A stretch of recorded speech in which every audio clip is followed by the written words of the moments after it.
And we are returning with homework 9. And before going on with homework 9, does anyone have any questions about any of the previous problems we've done or anything, any of the previous work in this class? Does anyone want to go backwards before we go forwards with the rest of homework 9?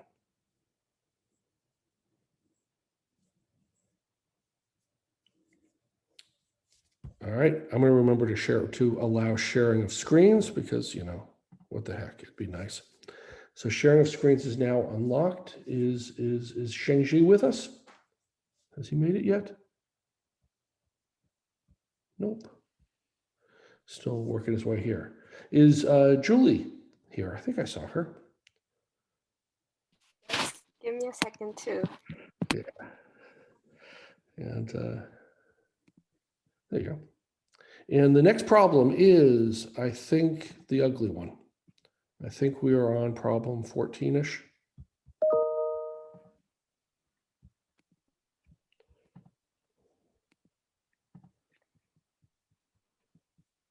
Okay.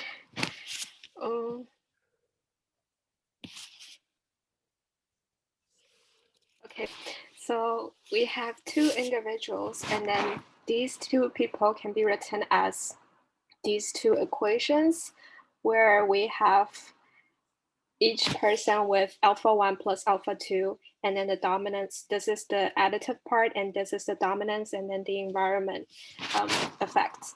And then calculating the covariance between these two individuals, it's going to be the covariance between all of these terms. So we have 4 times 4 equals 16 terms. And then among them, we've learned that the covariance between the additive and the dominance is 0. So all of these are 0. And then for these terms with these lines underneath, these are the interactions between the genotype and then the environment. And this single term here is the interaction between environment and environment itself. And then, so we are left with these 4 terms, that is the interaction between genotypes, and then these 2 terms collectively describing all of those. And then we want to calculate, we are going to calculate these 4 terms together and then this one term separately. So first, this term can be calculated as R2 times VD, because 2 people can only share dominance effects when they have 2 identical alleles by descent. Otherwise, they just don't have any dominance relations. So they're going to be R2, the probability that they have 2 alleles identical by descent, and then the VD. And for these 4 terms, okay, for these 4 terms, I think it's gonna be one of either, if they have no alleles, no shared alleles, then all of these 4 terms are gonna be 0. If they have one shared alleles, then one of these terms is gonna be turned into the variance of the shared allele, which is VA over 2. If they have 2 shared alleles, then there are gonna be 2 terms, that is VA over 2, and then two other 0 terms. So collectively, these 4 terms can be described as RVA, and then putting back into the original equation, we have this equation. That's it. That's perfect. Absolutely perfect. That's it. That is the reason that the covariance between relatives is the coefficient of relatedness, R, times the additive variance, plus the probability they share 2 alleles in the dominance term. And if we don't worry about dominance, we don't think dominance exists, it's just RVA. Otherwise, it's RVA plus R2VD. And that's where that comes from. That's why the additive variance can be thought of as the transmissible variance between relatives. It is the variance that you will see in for lots of pairs of relatives. R2 is 0. So more often than not, unless you're full SIBs, R2 is going to turn out to be 0. So almost all the time, the covariance between relatives is going to be RVA for most of the pairs you look at. And that means VA is describing, really sort of like capturing the covariance between relatives. And if the relative is parent and offspring, it is really capturing the fraction of the variance that's being transmitted from parent to offspring. That's what RVA is. It is the variance being captured. RVA over VP is the fraction of the variance being captured going from parent to offspring. Does this make sense to everybody? We started out Tuesday, defining A as the average phenotype of an individual with an A1 allele, or defining alpha 1 as the average phenotype of an individual with an A1 allele. And then we figured out what the variance was of that little A term, which was just P alpha 1 squared plus Q alpha 2 squared times 2, because you have 2 alleles. That's what turned out to be the additive variance. And we just proved that the covariance between relatives, the amount relatives resemble each other, is RVA. That's a long way when you think about it from what's the average phenotype of someone with that allele to how do relatives resemble each other? Turns out it's just a fraction of the alleles they share times that variance term. And you guys did this with the most elementary of statistical methods, just definitions of means and variances, applying the definition of a mean and a variance over and over and over again, taking sums and pulling those little terms out and collecting. But it was nothing other than the tools you used day one.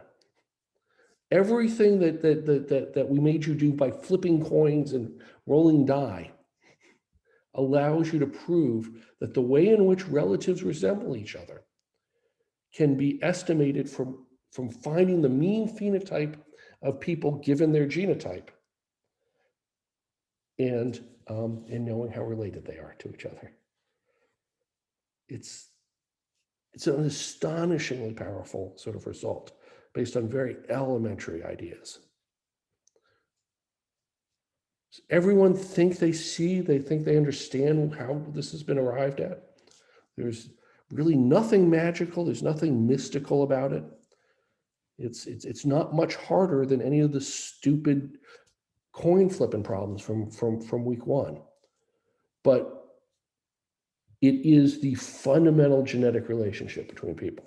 And it is why people resemble each other when they're relatives. And it is why you resemble your brother or sister more than you resemble your parents. Because the covariance between any two individuals is RVA. And for you and your parents, you share half your genome in common, much like you and your brother share half your genome in common. But you and your brother might share some dominance relationships in common. In fact, you on average share a quarter of them. So the total covariance between you and your brother is RVA plus R2VD, whereas the total covariance between you and your parent or your child is a little bit less, depending on what fraction of the variance is due to dominance. And a lot for very elementary results. Any questions before we move on and start start making and start elaborating on this to allow for there to be more than one locus while still getting fundamentally the same answer? Yeah, can I ask a question about I think getting the individual term alpha I and I together Yeah, without I and J. yeah, Because I think that's when I started to get a little Yeah. tripped up in yeah. where So, that. so why don't you scroll up just a little bit, Julie? So what Julie has is she has those four different alpha terms. One of them is the first allele in person I with the first allele in person J, the first allele in person I with the second allele in person J, the second allele in person I with the first allele in person J, and the second allele in person I with the second allele in person J. And what she asserted, I mean, we could actually prove it, but it's absolutely easy to prove, is if these alleles are picked at random, their covariance is zero. So it is just intuitively true. Independent random variables have covariance zero. And these things really are independent random variables unless individual I and J are related to each other.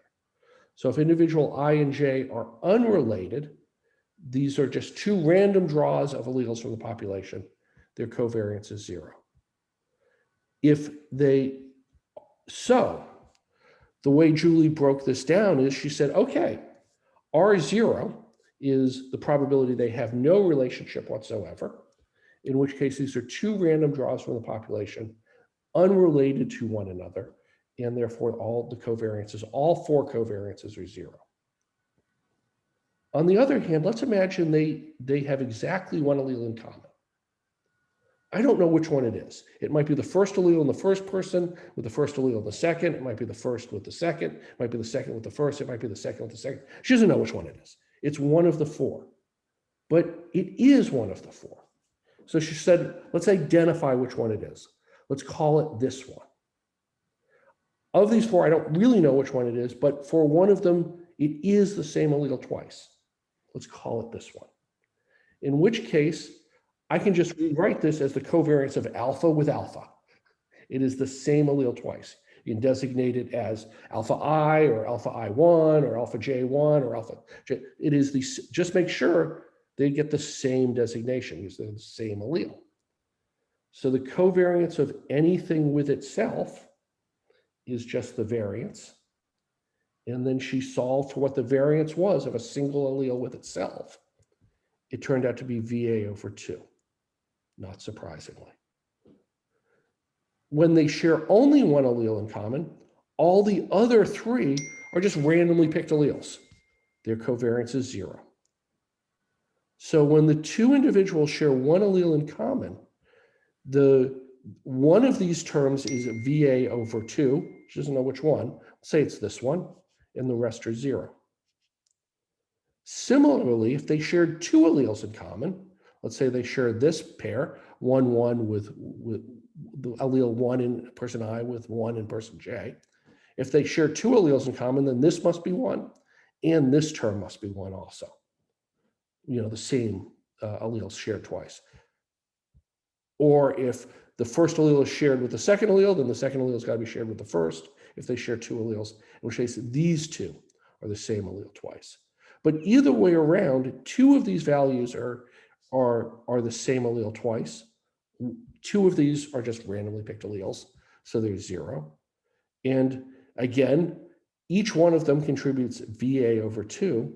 So when they share two alleles in common, I get a VA over 2 from this one, I get a VA over 2 from this one. And we just scroll down a little bit, Julie.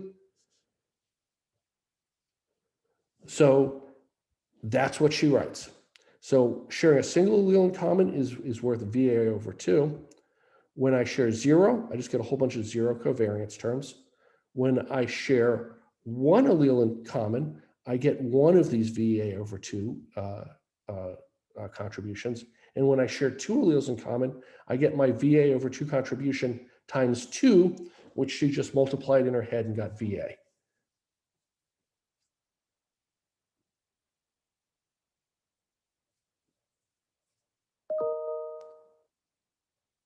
Does that make sense? I think so, or at least, yeah. I think The I'm idea starting to see it. is when you have a relative who shares an allele, you don't know which one they share. But if our, Right. but they, you know, they have to share one. So you share one. I don't care which one it is. Whichever one it is, the contribution is VA over 2. And if you share 2, the contribution is VA over 2 twice.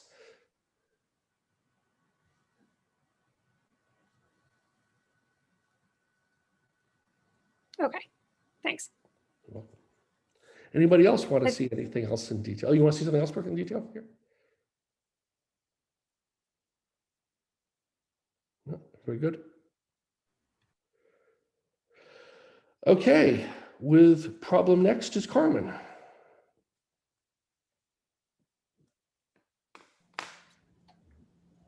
Sounds good.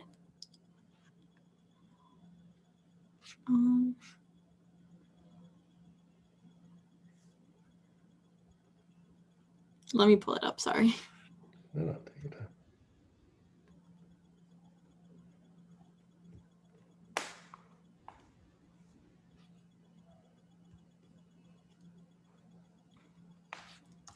Okay, so I had a bit of a wrong answer for the previous problem, but if you just change this term to, No, that's I think it was perfectly correct. RVA. That is not Yeah. an incorrect answer. I have an over 1/2 on it, but I set the covariance over the total. No, you're correct. Oh, So okay. you have R1 times VA over 2 plus R2 times VA, and R is defined as R1 over 2 plus R2. Oh, okay. So what Julie did is she collected the VA term, got VA times R1 over 2 plus R2, and then wrote that as R. Okay. So you're 100% correct.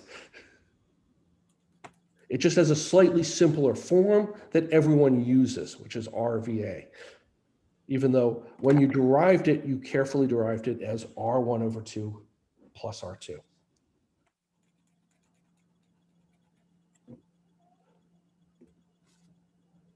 Oh, there should also be an R2 plus VD term though in here, presumably, or have we assumed VD was 0? I think I did, but I'm not sure if I was supposed to. Okay, well, we could obviously put a plus your R2 VD term back in this if VD is not Okay. 0. Yeah, so if VD is not 0, we have a plus R2 VD term on the top right after that R2 VA. It's sort of like naively, you might almost imagine that the way to group things, like if we'd grown up in a different world, would have been to think about it as R1 VA over 2 plus R2 VA plus VD. And you never, ever see anyone write it that way. But that's actually what naturally falls out of the math. But yeah, so this is the correlation between any set of relatives. RVA plus R2VD plus any of the interaction terms of the environment with the environment or the gene with the environment. So these interaction terms are covariance between the environment with itself or covariance with genes with the environment over VP. Or originally it was the square root of VP times VP, which just becomes VP. That's the correlation between relatives. Do we have any questions or concerns? I had one. Yep. Wouldn't it have been over the square root of VP for the parent and then VO for the offspring? Yes, you're totally right. So VP is actually not parent here, but the variance of the phenotype. But you're totally right. It should be over the variance of the parent and the variance of the offspring. And the first thing we're going to do is assume the population variance doesn't change from one generation to the next. That's an implicit assumption that underlies a lot of what we do. that the variance from last generation is the same as the variance from this generation. And you guys know that ain't quite true. With finite populations, variance ought to be declining. Mutation ought to increase variance. Maybe there's some balance going on, who knows? If selection's added, variance should definitely be going down. There's a lot of complications on this. But it will be an assumption we make over and over and over again that the total population variance really is the same every generation. In which case the variant of the parent, and it is exactly as you suggested, Mitchell, the bottom term is the square root of the variance of the parent times the variance of the kid. And we're explicitly assuming the variance of the parent is the population variance and the variance of the kid is the population variance. So that's just population variance. Does that make sense? That is an assumption that phenotypic variance is effectively fixed over the time scales you're looking, that is deeply rooted in this field. And if you construct artificial systems like experimental systems where the population size is smallish, you may actually be able to see variance effects too that you have to deal with if attempting to estimate heritability, say, over generations. Questions? Can you confirm what the slope of the regression line would be? What is the slope of the regression line? Well, was that part of the problem? It's probably part of the problem. Let's see. So, am I sharing my screen? Probably not. Because I'm stupid. Is it working this time? Yep. Yep. So, as before, correlation of parent with offspring was covariance of parent with offspring over the variance of the parent times the variance of the offspring. For parent offspring, R is just a half. So it's 1/2 VA plus those things over VP. The regression coefficient, the expected value of offspring given parent, is when you're making it be effectively the expectation that minimizes the square difference between predicted and observed, is you can prove the covariance of those two things divided by the variance of the predictor, which is just the covariance of, which is just the same term up there. And the variance of the parent is the same as the variance of the offspring, so it's just VP. Between parent and offspring, the correlation and the regression coefficient are the same. They are in both cases RVA over VP, or if we call VA over VP H squared, it's RH squared for both. 1/2 H squared in general for parent offspring. Is this clear?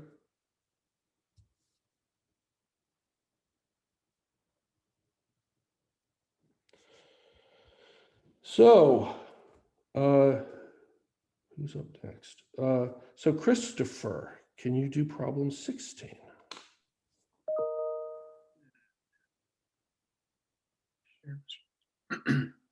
Oh, it says I can't Oh, share my screen. how about I hit stop share? Maybe that'll help. All right. That's it. Okay. All right. So we know from problem 14 that the covariance of PIPJ is that. But if we're assuming that the environment is independent of the genotype, then there shouldn't be any environment or G/E interaction or variance, I should say. And so we can just remove those. We can just pull those out, and that leaves us with that. Yeah, that's it. So So for your own sake, you should now think about what do we mean by the environment is independent of genotype here. So really what we're thinking is that the individuals, I and J, the relatives, are given an environmental contribution in some real sense independently of one another. That if individual I didn't get a good environment, individual J's environment might be good, might be bad, might be indifferent, that they are fundamentally independent. That knowing that one of their environments is good or bad doesn't predict what the other's environment is. If that is true, all those any environment by environment term has to be zero covariance. And so what is that covariance of G by E? What it says is that the contribution the environment makes is independent of the contribution the genotype makes if the covariance is zero. So, like if we think about something concrete, that if say we're measuring, say, height, and there are genes that make you taller and there are genes that make you shorter, and eating well makes you taller, eating not enough makes you shorter. You're saying the covariance of G by E is zero means not eating enough makes you shorter regardless of whether you have good genes or bad genes, regardless of whether you have tall genes or short genes. The amount starvation makes you smaller is fundamentally independent of the amount your genotype makes you bigger or smaller. A non-zero covariance term suggests the effect of the environment changes based on the genotype. That when one genotype is present, you get the effect of the environment goes one way, and when the other genotype is there, it goes another way. So if you are a tall person, the effect of eating a lot of food makes you shorter. And if you're a short person, the effect of eating a lot of food makes you taller, or vice versa.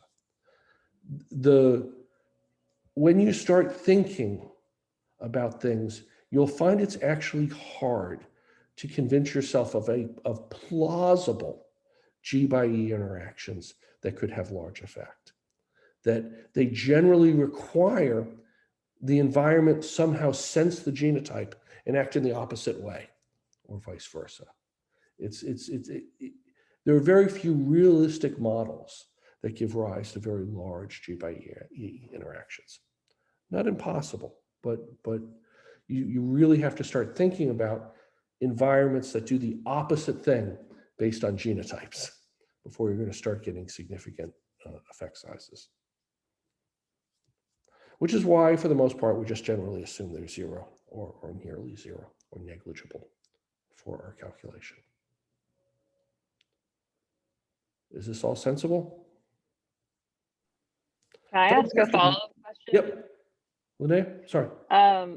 So yes, sorry. In that example you just gave, what would be the E by E, I guess, analog? So the E by E analog is if mom has access to a lot of good food, so does the kid. So the notion is mom lives in a really good tree, and she kicks out all of the other people who want to try to take her tree. And because her tree is great, she ate well, and then her kid inherits that same tree, and the kid eats well too.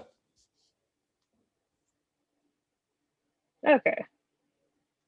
Okay, so it seems pretty plausible, I guess. Yeah, it is far more plausible when you start thinking about literally like territorial type organisms, that an organism may inherit a good territory from an ancestor that had a good territory.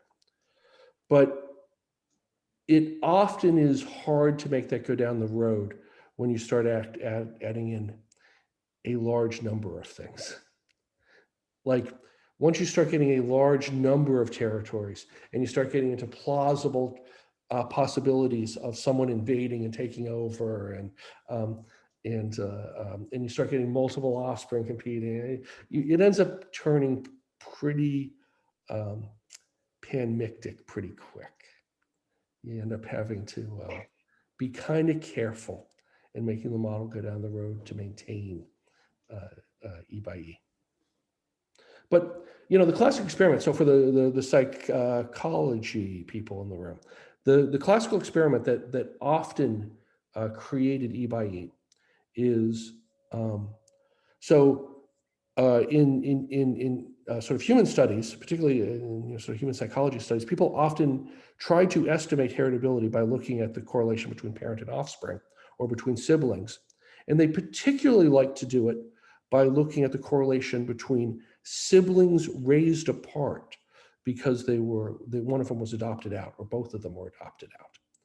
And the thought was if you did an experiment where the children were fostered somewhere else, you'd be making the environments uncorrelated between them. And that's a sort of great idea, except it turned out in practice, almost every adoption agency in practice did everything they could to place children in situations where the adoptive parents physically looked like the biological parents and were often from the same socioeconomic class. So if you had two kids who were both born to poor white mothers, they ended up being fostered out often to poor white families. Two kids from rich black families got fostered out to rich black families and so forth. It was a I don't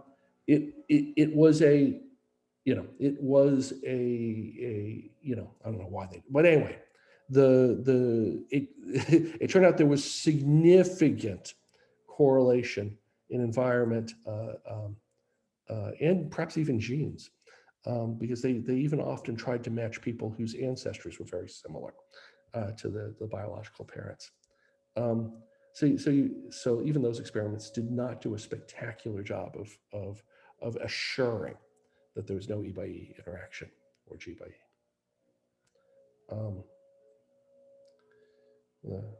The story I often told, or we often told at this point, was for many years I co-taught this class with Mike Zwick, and Dean Zwick was adopted, as was Dean Zwick's sister, and they're both absolutely they're unrelated to each other biologically, and Mike and his sister look way more like each other than me and my sister do. Me and my sister are biological siblings. But you ever meet Mike and his sister, there'd be no doubt in your mind they're siblings. They have the exact same build, exact same color, they look very much like siblings. They're not related to each other. Just the agency that adopted them, both their biological parents probably looked like Mike and his sister, and his adoptive parents both look like Mike and his sister. And they made them all match. Anyway. So these things can happen. Brooks saying there's actually a documentary. Oh yeah, that's right. 3 Identical Strangers. Yeah, see, that's a very good thing. Yeah. Questions here before we get further sidetracked.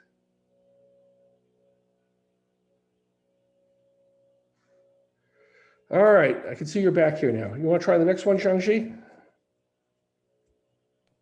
Sure. Just a few minutes late.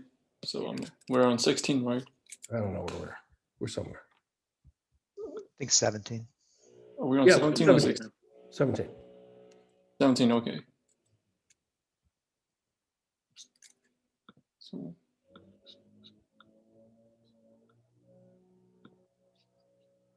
So this is just a.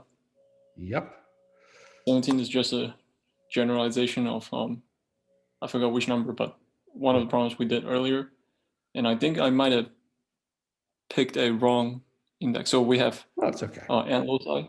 So that's sum from, so P is sum from I equals 1 to N for N different loci, and then we also should have N dominance terms, but I need to fix this. Yep. Then I think we were given M different environments. So I think it's so otherwise we want to compute the variance of the phenotype in terms of all these terms, and so basically we have the sum of the variance for each of the additive, dominance, and environmental terms. And then we also have the sum for the covariance for the additive terms, making sure that we don't, making sure that we don't sum over the same indices, because those are taken care of in the variance term. And then we have the sum covariance for the dominance terms, covariance for the environmental terms, and then covariance for the additive and dominance terms, covariance for the additive and environmental terms, and dominance and covariance between the dominance and the environmental terms. Absolutely perfect. And I don't think I wrote this in terms of VA, VD, and VE, but How about call that thing up there, VA, VD, and VE, Yeah. right at the top. we call this, yeah. This is,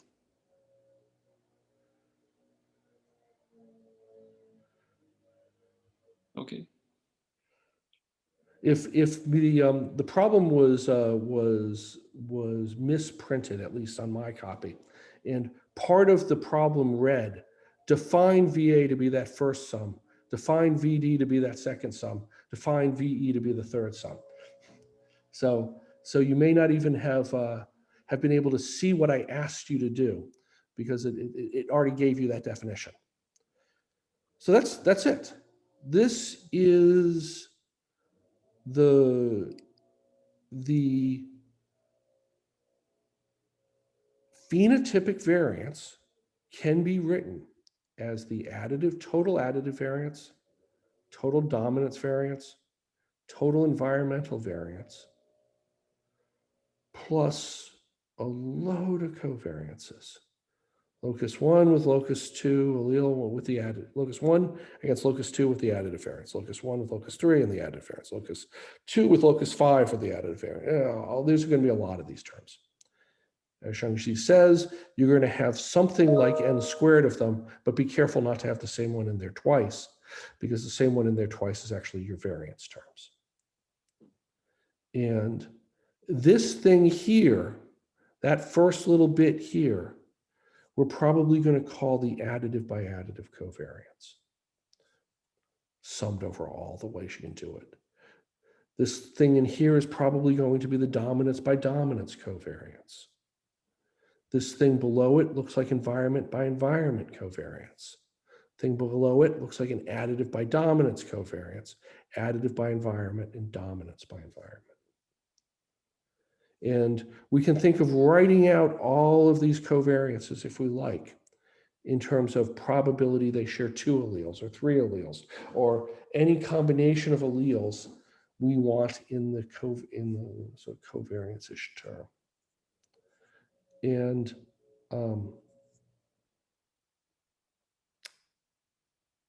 that's just that.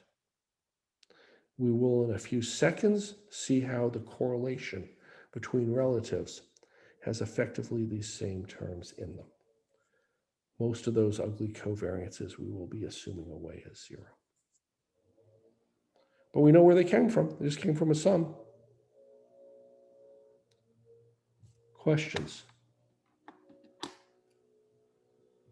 Up next is Taylor with whatever the next problem is.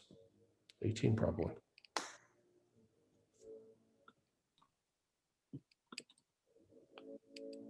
Okay. This is the one where I got kind of lazy in writing, so we're building off of 17. We're calling V E by E the sum of all covariance terms where both factors are environmental, VG by E the sum of the covariance terms that have one environmental factor and one genetic factor, and VI the sum of all covariance terms where both factors are genetic at different loci. And we are asked to find the covariance of PI and PJ for 2 individuals, I and J, in terms of those factors, and R1 and R2. So using our previous results, we can write the covariance of PI and PJ as the covariance of the first n alpha 1 terms in individual I, the n alpha 2 terms in individual I, the n dominance terms in individual I, and the m environmental terms since there are we're assuming M environmental factors for individual I. And then the covariance of that giant sum with the corresponding sum in individual J. So we know. Oh, T is what you're integrating. It's T equals 1 to N. I'm with you. Yep. Yeah, sorry. I always do my indices from as I and J, and I didn't. Yep. So you confused. So I just used T here. Sorry. Okay. I'm with you. Okay. And so we know for a given locus T, the sum of the pairwise covariances of the alpha terms is what we had derived above. VA, so this for locus T times R, which is R1 over 2 plus R2. And we also know that for a given locus T, the covariance of the dominance terms between individual I and J is just R2 VD subscript T for indicating that locus. So we can rewrite the covariance here as the summation from T equals 1 to N of VA T R1 over 2 plus R2 plus the summation from T equals 1 to N R2 V dt plus a whole bunch of other covariance terms that end up being 0, since we assume that the environment by environment variance are VEE and VG by E and VI are all 0. And so what I did here is I just pulled out R1 over 2 plus R2 in the front of the sum. And we have the summation from 1 to T equals 1 to N of VAT. And then I pulled out the R2 in front of the sum, and we can write the summation of VAT over the N loci as VA, and the summation of VDT over the N loci as VD. Spectacular. I apologize for not writing out all the other covariance terms, but there were a lot. No. I think it's clear what you have said. There are, as you guys can see from just the mess above, a lot of covariance terms. But the problem posits all of those ugly covariance terms are 0. If they are, run away and collect variance terms. That's it. Make the covariances disappear, and you get the exact same answer for multiple loci that you do for individual locus. It's RVA plus R2VD. Only this time, VA is now the sum over every single locus in the genome. And VD is the sum over every single locus in the genome. But individually, they were all constructed the exact same way. We subtracted the population mean. We then found the average phenotype conditional on you having one allele at each of the loci independently. Found the mean conditional on you having the other allele at each locus independently. We then, for each locus, found if the actual individual genotype means were different than what they were predicted from their alpha values. We subtracted off that difference and called those dominance deviations, squared them, multiplied them by genotype frequencies, and got a individual locus dominance contribution that we then just add up. This is where quantitative genetics comes from.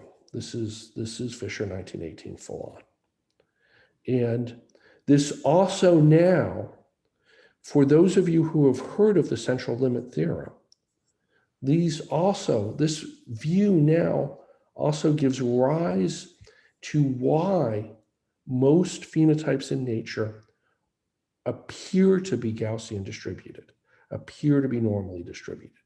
Call it Gaussian distribution of normal. Why? Because from the problem last that Cheng-Hsi did, the phenotype is made of the sum of a lot of things added together. So it'll turn out you can prove that whenever a random variable is constructed by adding together a lot of things, if the things that got added together were independent, or at least a lot of them were independent of one another, in a version we'll call the strong central limit theorem, that if there's a sufficiently large number of them that are independent, then the resulting distribution is going to be normal.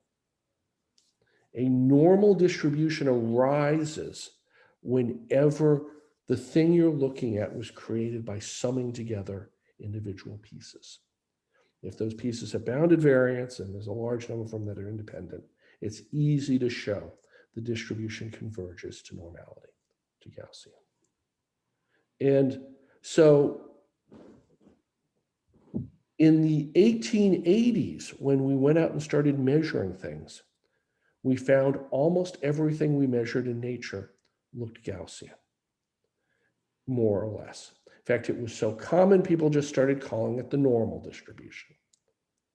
And it is everything in nature appears more or less normal for the reasons you've just proven.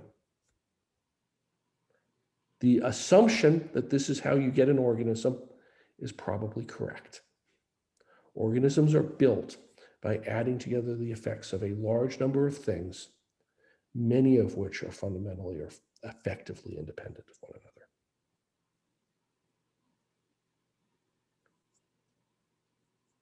And that's like super deep. Go and measure cattle, go and measure anything. Good chance you're gonna get a normal distribution. You know why?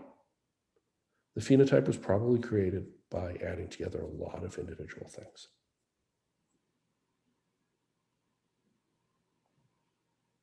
It's a lot of understanding. Do we have questions about this?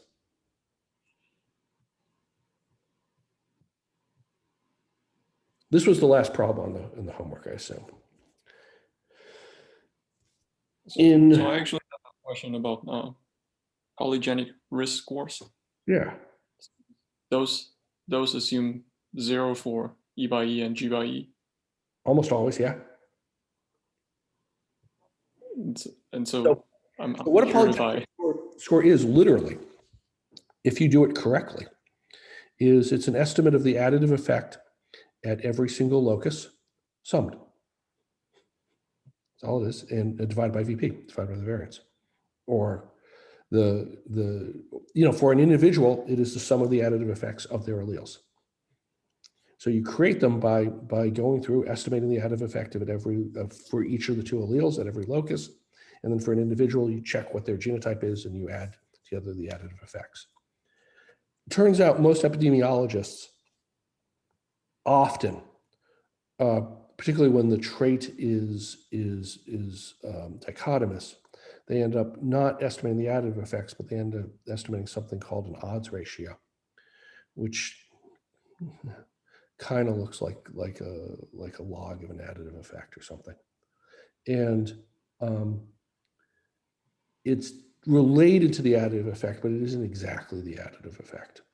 And some people will be constructing polygenic risk scores with not an estimate of the additive effect, but an estimate of the odds ratio that they then multiply together. But when your trait is quantitative, the easiest way to think about it is you just estimate the additive effects of each allele. And then when you want to find an individual's polygenic risk score, see what their alleles are, add up the additive effect. That's their risk score.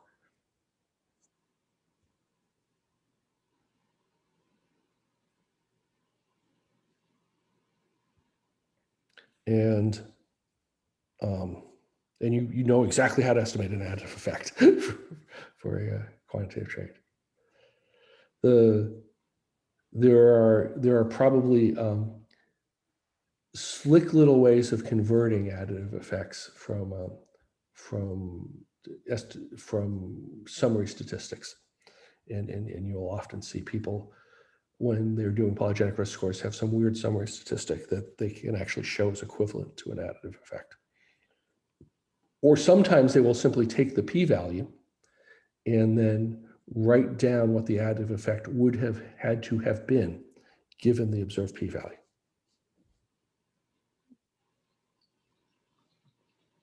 You can sort of do that when you have summary statistics. But at its heart, a risk score is nothing more than an estimate of the effect size of a set of markers. And when you add those effect sizes together, you get the poly risk score. Thank you.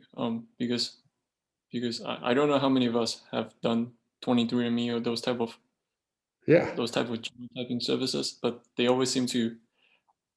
I mean, in the past, they used to post this, what's your likely odds of getting something, and I find it kind of ridiculous because I don't think the data set that 23andMe has is very representative of, I guess, the people that share similar genotypes to me. So I don't know how to interpret those scores. The main reason you don't want to like overly interpret those scores is it will turn out that most of those additive effects have been estimated in samples of size, I don't know, thousands. And the additive variance is numbers on the order of 10 to the minus fifth. So often what you have is an individual allelic estimate of its contribution that is fundamentally smaller than 1 over n. So all of them are generally poorly estimated on average. And if you think that they are also unbiased, then maybe your polygenic risk score will mean something. But if they are both poorly estimated and biased, you're enough of a mathematician to know what that means. It's not usable. And which is generally why polygenic risk scores tend to have some predictive value when the estimate of the effect size in the population with which they're predicted into are very, very similar. And the further you get away from the population from which the estimates came from to who you're predicting into, the more likely your estimate is biased with respect to who you are predicting into. So yeah, but even when you estimate these things in say Northern European populations and sample sizes of 50,000, and then predict them into Northern European populations, you will find they do an amazing job of predicting about 2 or 3% of the variance. They are not predicting 80% of the variance, they're predicting 4% of it or 3%, which is incredibly statistically significant in a sample size of 10,000. In a sample of 1, yourself, it is not a very good predictor of your fate.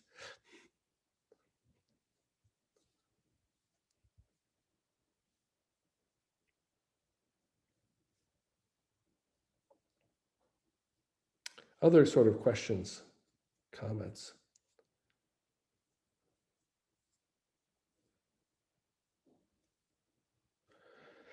Yeah, so in real life, human genes make very, very small contributions to anything, unless you've heard of them.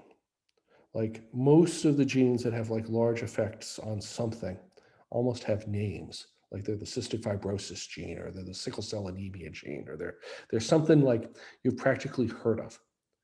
And if you haven't heard of it, there's a good chance the gene makes a very, very small contribution. And almost all traits look like they were created by the smallish contributions of a lot of genes.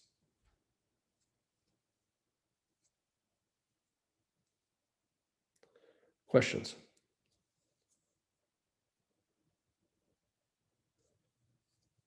That's it. You guys have derived the major results in quantitative genetics. In homework 10, we are going to apply them.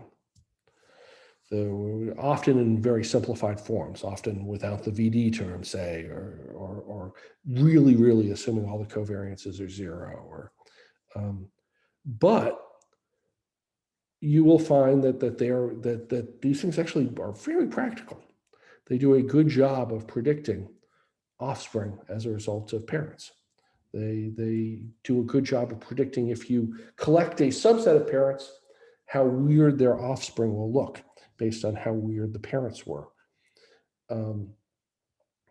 It's some very useful stuff in here. And hopefully by the end of it, we'll even see how to apply these concepts to dichotomous traits. We'll have a trick where we assume a normal distribution, but then we truncate it somewhere. And we say people above some threshold, we're going to call one thing, people below the threshold, we're going to call something else. And once we turn all of this beautiful sort of quantitative framework into something that we just think of as like as a threshold on a normal distribution, we can apply all of this theory again to dichotomous traits, to things like heart disease or not, autism or not, whatever. And you'll guys get some practice doing that. Has anyone tried homework 10 yet? Is there anything anyone wants to talk about? I haven't finished homework 10 yet, so I don't even have beautiful solutions for all of them yet. But I do have a few of them already worked out, if anyone wants to see. Has anyone given it a try? Don't worry. Looking at the book will actually help you with homework 10. It probably positively made homework 9 harder, but it will make homework 10 easier if you're struggling with it at all. And but all of it is really just practical applications of what we just derived. That to make sure we're clear on all of the intuitions, a beta of y on x really is the expected value of y given x. So if we make, say, y be one relative and we make x be the other, beta times x's value is the expected value for relative y, where beta is the covariance between the relatives divided by the variance in the first person you're looking at by VP. So the regression coefficient is the thing that will allow you to predict one relative's value as a function of the other relative's value. And we're going to see some things about that regression coefficient that is actually going to give rise to why we call it a regression. The word regression, as you all know, means like moving backwards. And it sounds almost vaguely derogatory. And it was intended that way. The regression towards the mean was thought by the early practitioners of statistics to be a problem, to be a real problem. And they hated that it was true that there was regression towards the mean. And we'll see exactly why that is. It's because beta is a covariance over a variance, and that covariance is bounded by the variance. So it has to be less than 1, but that's all it means. But we'll apply it a lot, and we'll ask, what is going to be the predicted phenotype of one relative based on the phenotype of the other? Or if we have a collection of relatives, what's the expected phenotype of their offspring? That'll look like, say, the mean of the collection times the regression coefficient, say, to get to the mean of the offspring. And we'll be doing a lot of that. Fun? Okay. Shoot me some questions if you start running into them as you're doing the homework. Otherwise, I'll see you all Tuesday.